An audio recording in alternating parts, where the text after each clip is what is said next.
Moi, Tijan et la nuit du cimetière. Tijan était un jeune homme intrépide. Rien ne lui faisait peur. Depuis toujours, il se moquait des histoires de fantômes et de mauvais esprits. Pour lui, tout cela n'était que des inventions pour effrayer les enfants.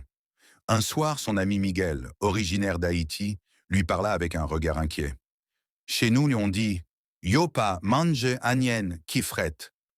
Les esprits sont réels, Tijan. Ce ne sont pas des contes. Ce sont des dieux, aimants mais impitoyables. Tijan éclata de rire, l'air hautain. Foutaise, Miguel. Ce sont juste des légendes pour impressionner les naïfs. Blessé dans sa fierté, Miguel lui lança un défi. Puisque tu es si courageux, passe une nuit entière, seul, dans le vieux cimetière du village. Tu verras si ce ne sont que des histoires. Tijan accepta immédiatement, sûr de lui.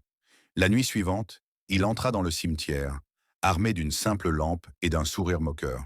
Le silence était pesant, seulement troublé par le cri lointain des hiboux. Vers minuit, un vent glacial s'éleva. Les ombres des croix et des tombes semblaient se rapprocher. Tijan tenta de se convaincre que ce n'était qu'un jeu. Mais soudain, il entendit des murmures, comme des voix venues d'un autre monde.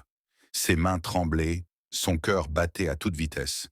Les tombes paraissaient s'ouvrir lentement, laissant filtrer des lueurs bleutées.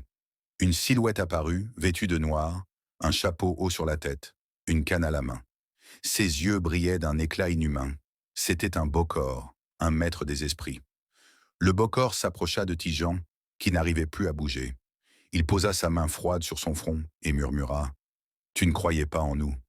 Maintenant, ton esprit m'appartient. » Un cri déchira la nuit, puis le silence. Au matin, on retrouva le corps sans vie de Tijan, étendu entre deux tombes. Ses yeux restaient grands ouverts, comme figés dans l'horreur. Mais Miguel savait la vérité.